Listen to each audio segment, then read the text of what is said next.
Depuis 82, nous avons le même président. Voilà. Or, chez vous, quand votre cuisinier vous prépare toujours la même sauce, vous finissez par lui demander est-ce que c'est une ordonnance médicale.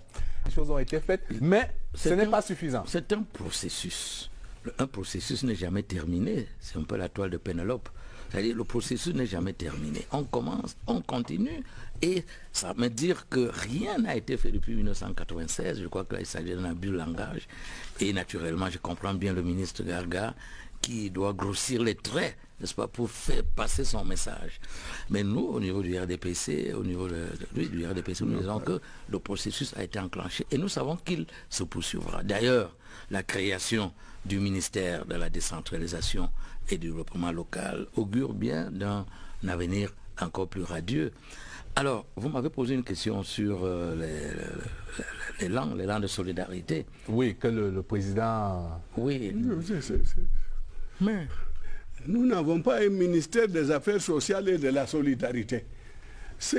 On cueille les gens sur la route et on dit on va envoyer aux anglophones comme si c'était des misérables. Ils ne le sont pas. En tout cas, ils ne sont pas moins misérables plus misérables que nous.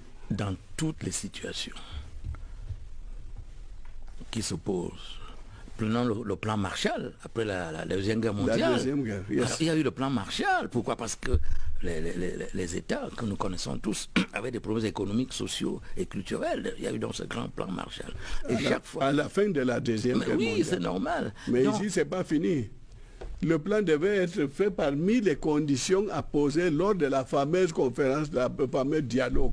Pourquoi attendre ce qu'on peut faire dans l'immédiat? Le président de la République a constaté qu'il y avait des maisons incendiées. On ne peut pas nier que certaines maisons ont été incendiées, qu'il y a eu il y a des problèmes. Il faut donc résoudre les problèmes. C'est la raison pour laquelle il a créé ce plan d'action d'urgence humanitaire.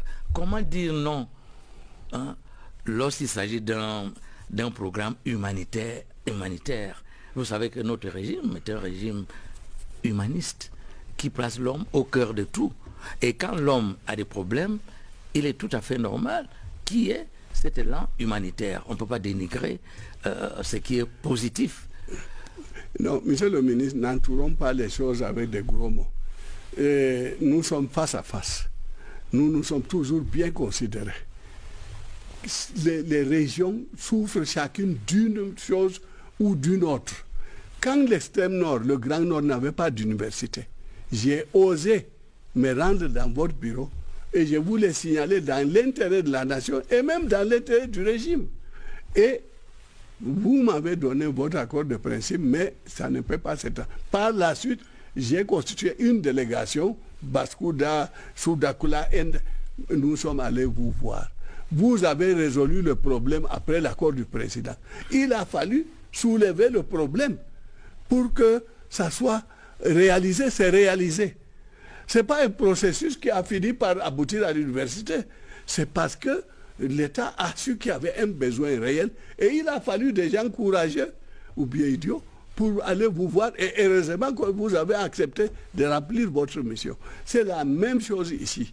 Il faut que la Constitution de 1996 devait être exécutée. Et le Sénat, quand on crée la décentralisation, c'est pour que les organismes décentralisés inférieurs, notamment les communes et les conseils régionaux, soient supervisés par le Sénat. Dites-moi qu'est-ce que le Sénat fait sauf corriger les virgules des projets ou des propositions de loi envoyées par l'Assemblée nationale. Alors que si les régions étaient ou administrativement ou politiquement décentralisées, nous n'aurions jamais eu ce problème et le Sénat aurait été utile. Je vous signale d'ailleurs dans l'ADD, vous avez dit, j'ai cherché à tisser. Non, nous parlons en tant que Camerounais. Je ne vous reconnais pas comme RDPC ou moi ADD. Nous sommes ministres, anciens ministres, c'est ça. Donc le Sénat ne fait rien. Pour le moment, je vous jure, le Sénat ne fait rien. Il ne sert à rien. Oh là là. Mais je vous le dis. Ça me semble quand même outrecuidant. Vous savez qu'il n'a pas le dernier mot. Parce que quand il y a ce qu'on appelle la navette parlementaire, le projet ou la proposition de loi retourne en dernier lieu à l'Assemblée nationale, dont le vote valide ou ne valide pas ce que le Sénat a fait. Non, il est inutile. En tout cas, moi, je l'ai dit, puisque dans mon programme, il n'y a pas de Sénat. Bon, c'est votre point de vue. Oui, c'est un ensemble de points de vue que nous échangeons. Bien sûr. Alors parlons quand même, monsieur le ministre, insistons quand même sur le deuxième, ce qu'on appelle le deuxième échelon de la décentralisation. D'accord, ce serait exagéré de dire que rien n'a été fait. Il y a un processus qui a été lancé, il y a un certain nombre de ressources, de compétences qui ont été transférées. Mais le deuxième échelon de la décentralisation qui s'appuie sur les conseils des exécutifs régionaux, qui sont présentés comme la clé de voûte de l'architecture de la gouvernance locale, est-ce qu'on peut s'attendre à ce que le prochain septennat, si le président Paul Biya est réélu, ou si Gargaye est élu, qu'il passe à ce deuxième échelon? Oui, bon, disons si... avec la mise en place des régions, ce qui va au demeurant décongestionner Yaoundé. C'est notre champion. Parce qu'on en est à ce que tout converge à Yaoundé. Il y a donc cette coagulation et des intérêts et des ambitions. Alors, je vous ai parlé... Des raisons de corruption. Oui, je vous ai parlé d'un processus. Pour le processus, on part d'un point A vers un point B, vers un point C, D, jusqu'à Z. Nous sommes en train d'élaborer ce processus. Il est tout à fait logique et normal que dans un avenir proche, évidemment, si notre champion est élu, ce que nous souhaitons très sincèrement. Ou moi, je fais mieux. Alors, oui, bon, ça c'est votre point de vue. Le mien est que notre champion, le président Paul Biya, soit élu et finalise donc ce processus avec les conseils régionaux, les assemblées régionales. Je crois que cela va de soi. À mon avis, c'est une évidence. Est-ce que les plaintes et complaintes des maires vous parviennent quand vous êtes remis en conseil de cabinet comme il y a quelques jours?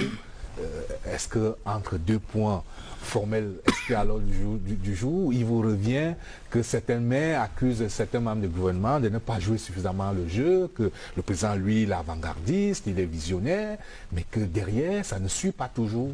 Vous-même, vous avez parlé du transfert. Vous avez cité un chiffre quand même colossal. Cela prouve que, certes, le président de la République donne les grandes orientations, c'est normal, c'est son rôle.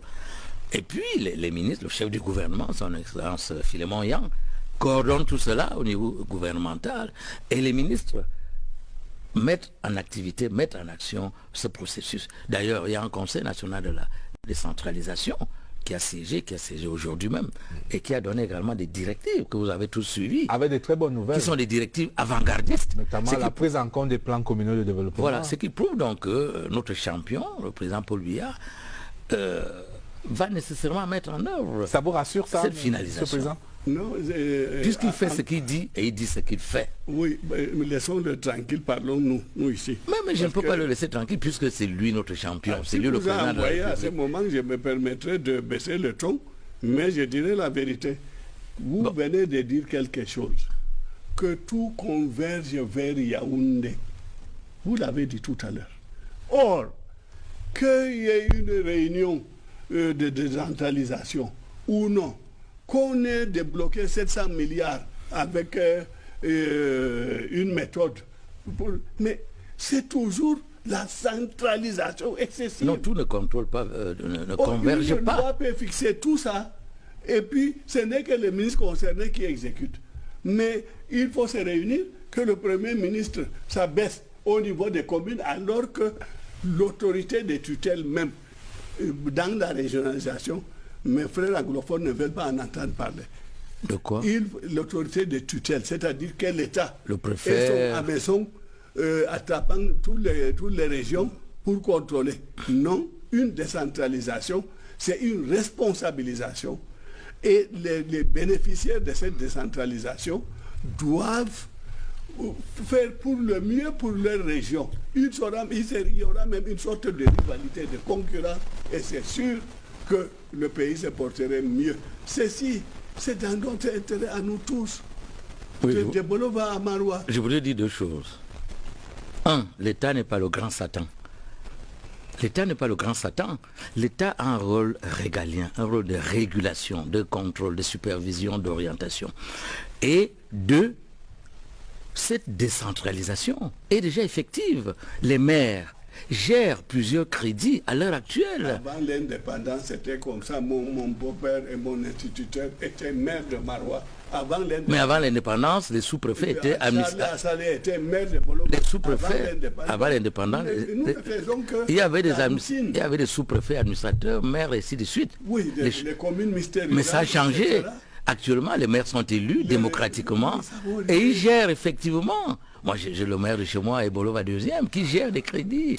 Mais gérer les crédits, c'est pas ça la finalité. Alors, monsieur le ministre, longtemps d'ailleurs, vous parlez de ces crédits que les maires géraient. Longtemps d'ailleurs, ils géraient aussi une grande frustration de ce que parfois le budget d'investissement public ne tenait pas compte du programme, du plan communal de développement.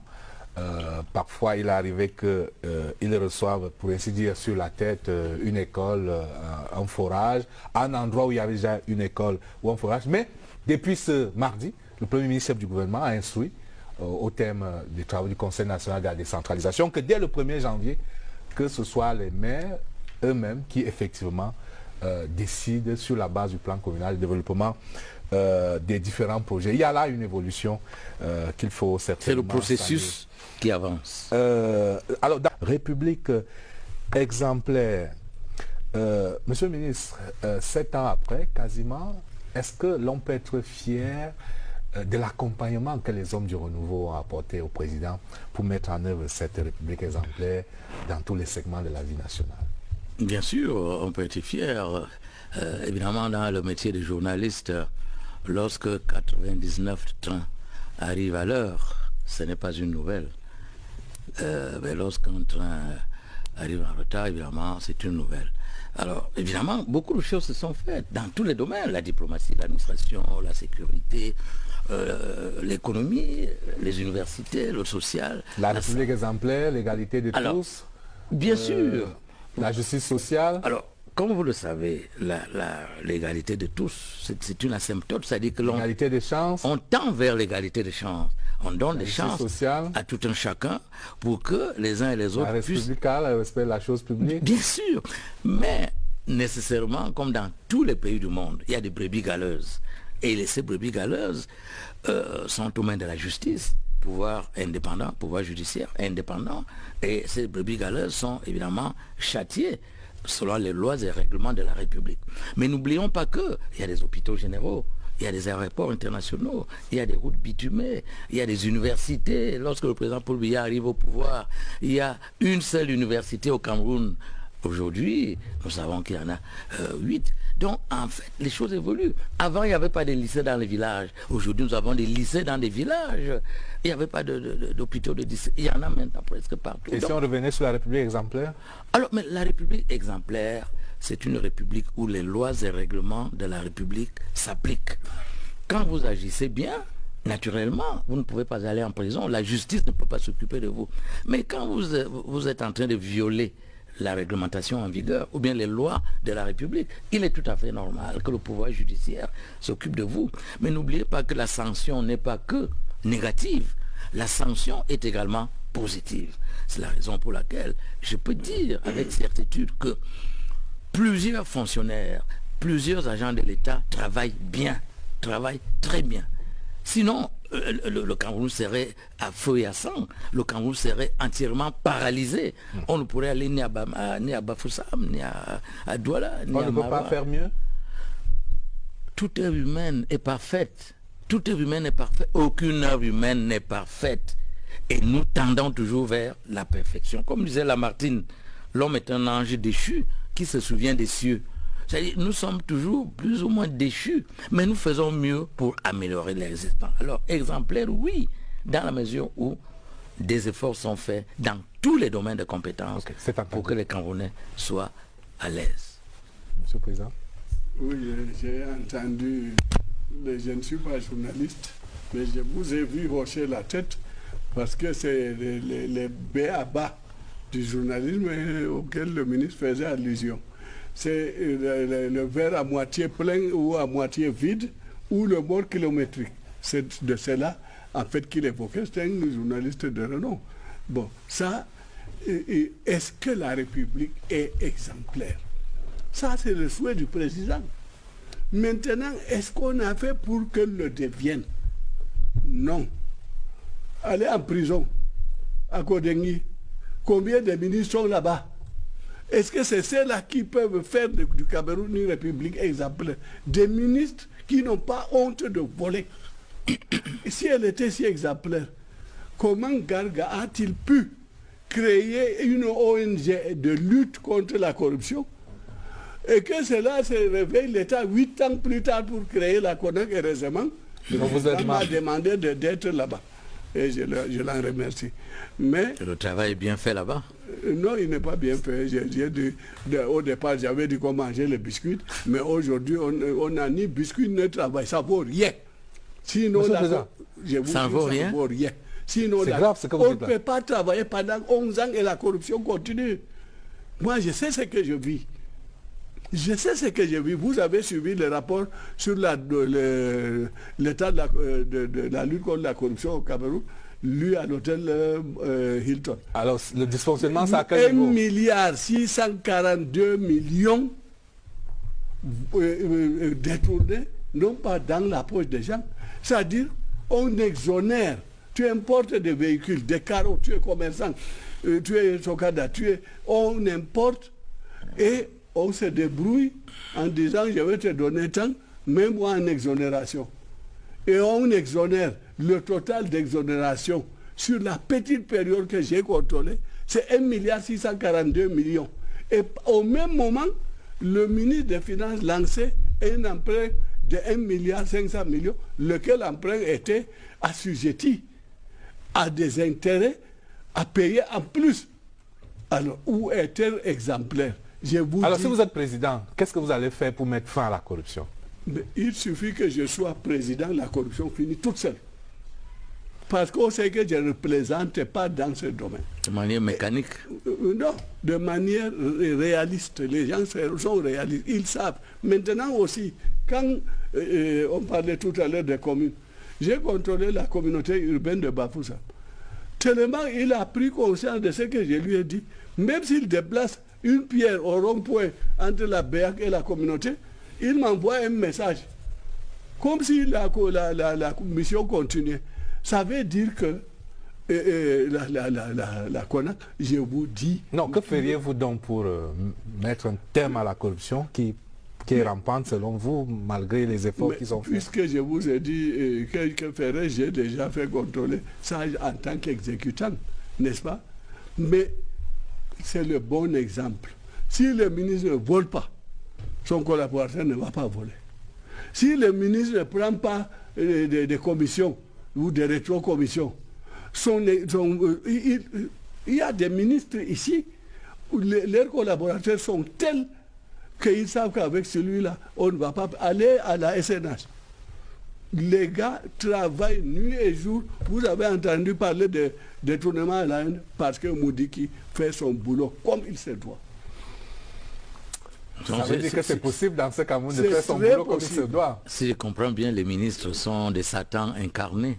Non, vous récitez là, c'est-à-dire la notion de l'État.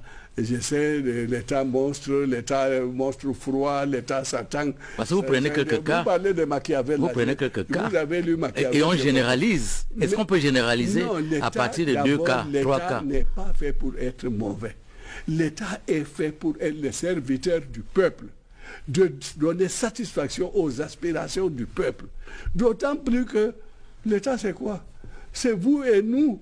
On cotise, et comme dans les cotisations du quartier, et c'est cet argent qu'on appelle l'impôt ou les rentrées douanières ou le fiscal qui permet de donner à l'État les moyens d'action. Quelle réponse vous allez donner à cette perception du grand public qui a l'impression, malgré les efforts qui sont faits, que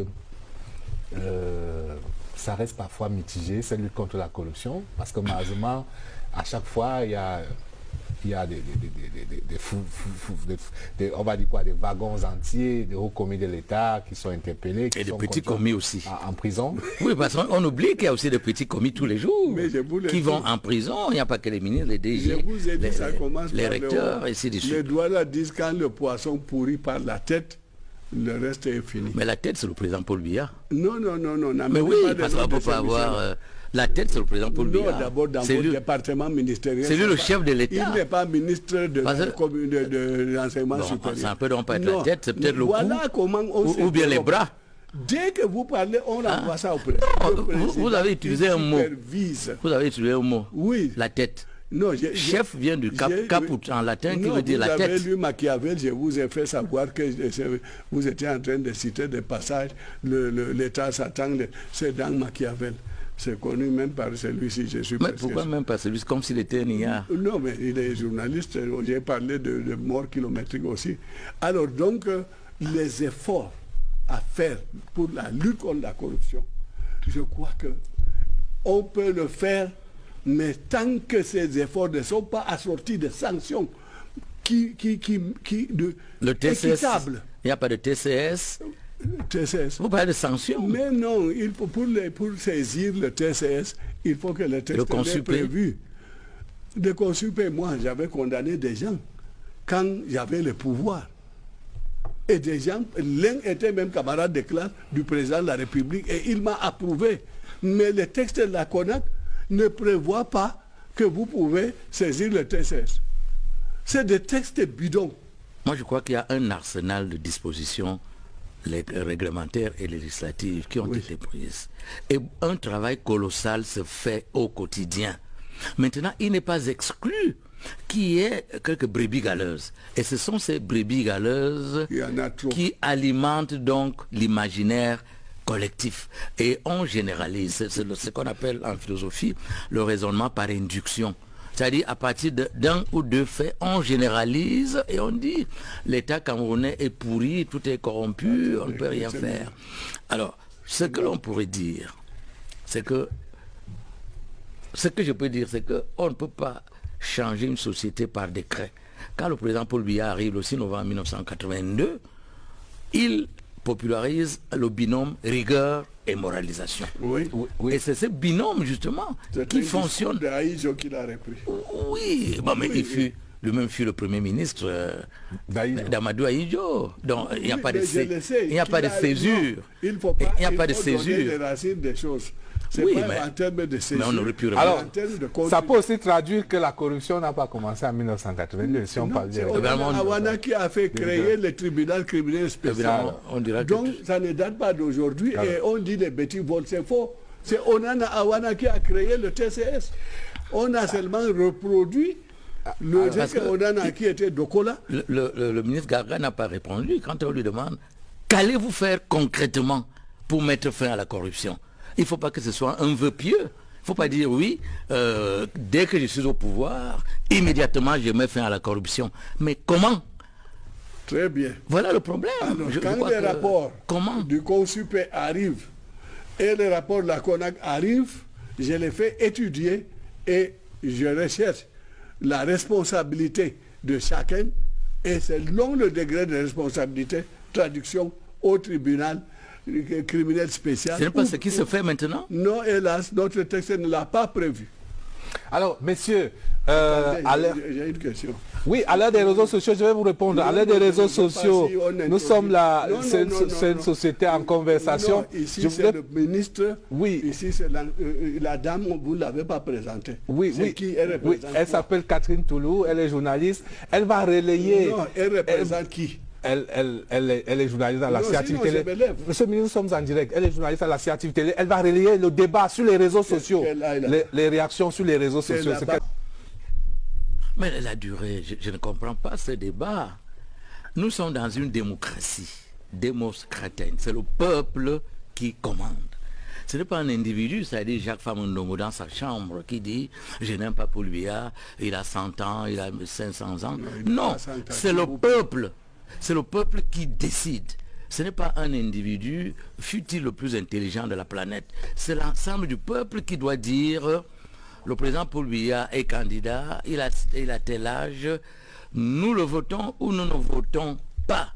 Personne en démocratie, et je dis bien personne, n'a le droit de dire parce que tu as 10 ans, parce que tu as 50 ans, tu ne mérites pas d'être candidat, ou bien parce que tu as 100 ans ou 90 ans. Ça n'a pas de sens au niveau de la démocratie.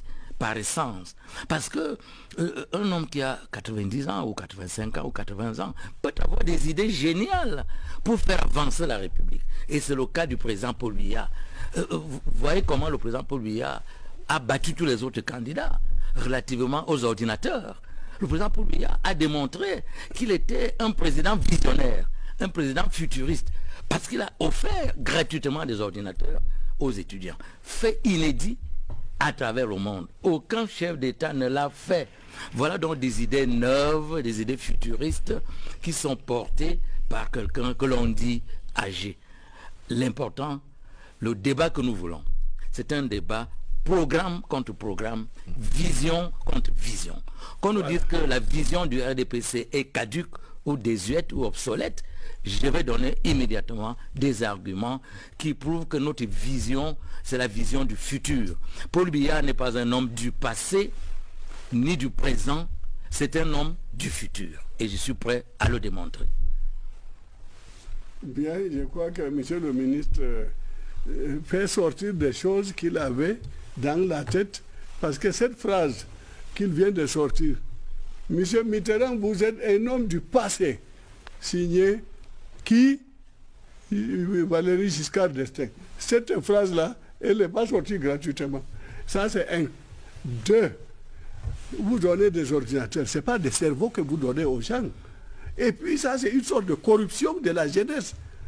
Au lieu de créer des centres informatiques dans les universités. Alors je vous arrête parce que ce programme a 9 centres de développement du numérique universitaire qui sont créés.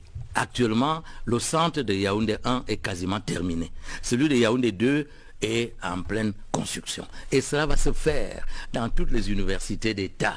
Donc il n'y a pas que les ordinateurs arrimés au cloud de Microsoft, il y a aussi les centres de développement du numérique universitaire qui vont permettre aux étudiants d'être arrimés au cyberespace planétaire. Et pourquoi avez-vous commencé par les ordinateurs, puisque s'il y a un centre du numérique, tout ça sert à tout le monde. Mais l'ordinateur individuel, d'abord, vous avez oublié d'organiser des séminaires de formation. Parce qu'il ne suffit pas de s'armer d'un ordinateur. Vous en savez quelque chose? Moi, je peux vous dire qu'il y a effectivement des séminaires. Il y a effectivement... Après 2 ans de la décision, j'arrive avant le bœuf. Non. Dès que les ordinateurs sont arrivés, on a donné des directives pour que immédiatement... Monsieur le ministre, combien d'ordinateurs distribués à ce jour? 500. Ouf, on est déjà à près de 300 000. Hein. Les 500 000, on les attend quand? Et pour, non, pour quelle production, quel changement cela a-t-il apporté? Dès que nous aurons terminé, parce que nous sommes actuellement au niveau des instituts privés d'enseignement supérieur, nous avons terminé avec les 8 universités d'État et avec les grandes écoles tutorées par le ministère de l'enseignement supérieur. Après maintenant, on va aller, on a commencé. Dans un gouvernement, quand d'abord on réfléchit avant d'agir, et quand on agit, on fait une évaluation.